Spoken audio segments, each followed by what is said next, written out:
Eh oui les gars, enfin la vidéo tant attendue.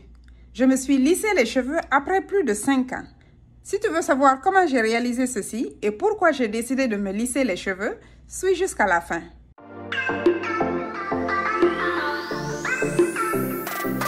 Comme toute bonne DIY girl, j'ai tout d'abord voulu faire mon lissage à la maison. Pour cela, j'ai d'abord lavé mes cheveux comme d'habitude et j'ai fait un deep conditioning pour m'assurer que mes cheveux sont bien hydratés. Ensuite, j'ai utilisé ce leave-in conditioner, qui est l'un de mes préférés d'ailleurs, et ce spray appelé Heat Protectant, qui protège les cheveux contre la chaleur. Et j'ai acheté cet appareil-là, qui est censé lisser les cheveux. C'est une brosse qui a des dents en plastique et fibres qui permettent de bien brosser les cheveux. J'ai commencé par séparer les cheveux en petites sections. J'ai appliqué un tout petit peu de leave-in conditioner d'abord, ensuite le Heat Protectant, puis j'ai commencé à lisser. J'ai suivi cette méthode qu'il s'agit de faire un deep conditioning, leave-in conditioner et Heat Protectant car c'est une bonne méthode qui va éviter au maximum la casse ou le dommage des cheveux par la chaleur.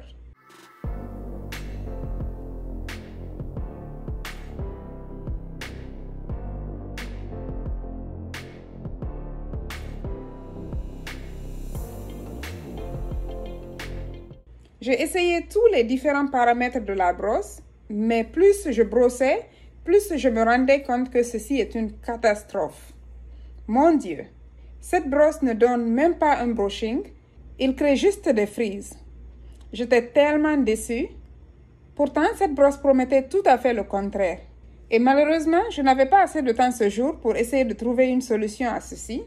Alors j'ai décidé d'aller dans un institut spécialisé pour me faire coiffer. Je suis allée dans cet institut qui est une école de coiffure. C'est très grand et ils ont tous les produits et matériels nécessaires pour me coiffer. La coiffeuse a commencé par examiner mes cheveux et poser des questions. Le but, c'est de comprendre un peu mon type de cheveux et ce que je désire. Puis, ils m'ont fait signer la paperasse.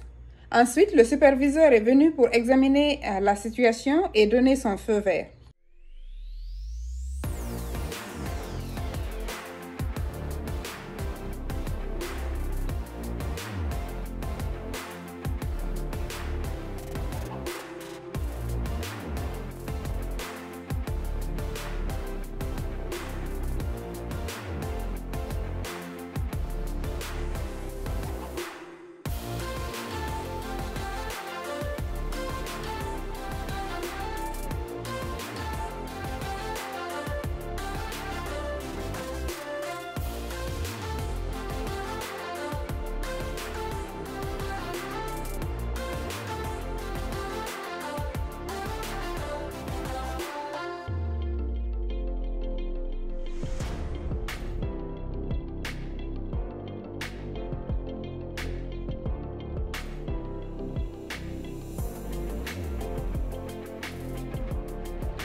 Pour te résumer ce qu'elle a fait jusque-là, elle a tout d'abord commencé par mouiller les cheveux, puis elle a fait un premier shampoing, elle a rincé les cheveux et elle a refait un deuxième shampoing.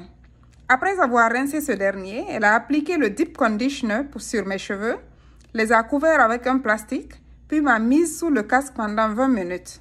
Ensuite, elle a rincé mes cheveux avec de l'eau tiède. Pour cette étape suivante, elle a d'abord appliqué deux produits. Un produit qui est un peu comme un leave-in conditioner, mais qui contient aussi une huile qui va faciliter le démêlage et lissage. Et un autre produit qui est le Heat Protector, qui va protéger contre la chaleur. Ensuite, elle a peigné les cheveux, vu qu'elle ne l'avait pas fait durant le lavage. Sa méthode est quand même similaire à la mienne, et ces deux produits sont similaires à ceux que j'avais utilisés au début de cette vidéo. Mais mon lissage à la maison n'a pas marché à cause de la brosse que j'ai utilisée. Cette brosse n'est pas adaptée aux cheveux crépus, du moins selon mon expérience.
Et voici le résultat final.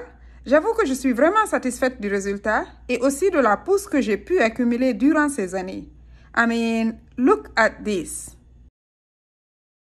Venons-en maintenant au pourquoi j'ai décidé de me lisser les cheveux. J'ai remarqué que mes cheveux sont en escalier et cette différence est plus accentuée lorsque mes cheveux sont à l'état naturel et secs. J'ai l'impression que mes cheveux du milieu ont une différente texture que le reste de mes cheveux et ils se rétrécissent plus. Donc je voulais savoir si c'était vraiment une différence en longueur ou en texture. Après le lissage, j'ai vu qu'il y a certes une petite différence en longueur entre mes cheveux, mais c'est plus la différence en texture qui a créé cette différence. Et c'est la raison d'ailleurs pour laquelle je n'ai pas trimé mes cheveux après le lissage. Il est préférable que je trime mes cheveux à leur état naturel, puisque je porte mes cheveux la plupart du temps à l'état naturel. Comme ça, il y aura une belle coupe selon la longueur de mes cheveux. L'autre raison qui m'a poussée à lisser mes cheveux, c'est que je voulais juste changer un peu d'air. Comme je l'ai dit tantôt, cela fait plus de 5 ans que je n'ai pas lissé mes cheveux.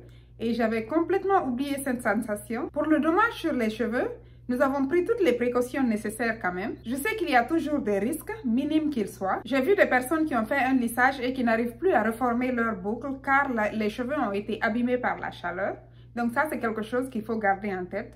Et j'en avais parlé à la coiffeuse, mais elle m'a rassuré que cela ne risque pas d'arriver avec mes cheveux. Parce que non seulement mes cheveux sont sains et nourris, mais que ça fait aussi longtemps que je n'ai pas utilisé de chaleur, donc mes cheveux ne sont pas fréquemment exposés à la chaleur. En plus, lorsque j'ai décidé d'arrêter le lissage, mes cheveux étaient très abîmés par la chaleur et les produits défrisants. Donc le but c'était de faire revivre mes cheveux et de les faire pousser. Et je pense que j'ai atteint cet objectif, ou du moins je suis sur la bonne voie. Je trouve que dans l'ensemble, la coiffeuse a fait un très bon travail.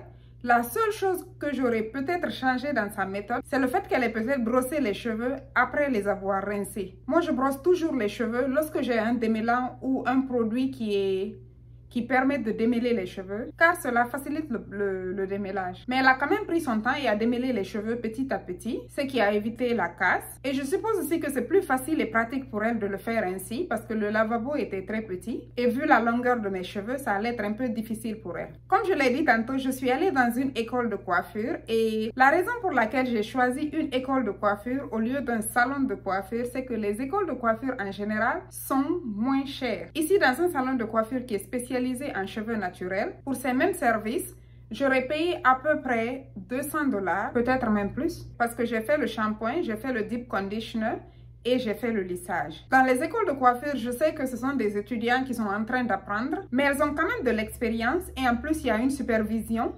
Et les produits qu'on utilise dans le salon, ce sont des produits qui sont utilisés dans des salons professionnels. Quand je suis arrivée, j'ai quand même demandé à avoir une personne qui a de l'expérience avec les cheveux naturels.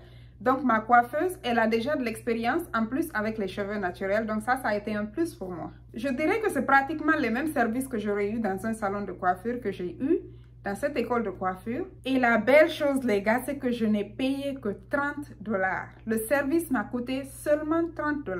Like, c'est fou, quoi. Bon, après, il fallait tiper, mais de toutes les façons, à peu près 50 $ pour tout ceci, c'est toujours un très bon deal. Et elle était tellement professionnelle et très attentionnée, ce que j'ai beaucoup apprécié. Ça fait aussi du bien de parfois avoir quelqu'un qui va prendre soin de tes cheveux et que tu n'as qu'à t'asseoir et relax.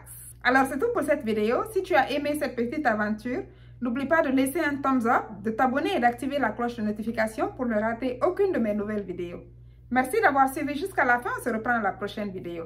Bye!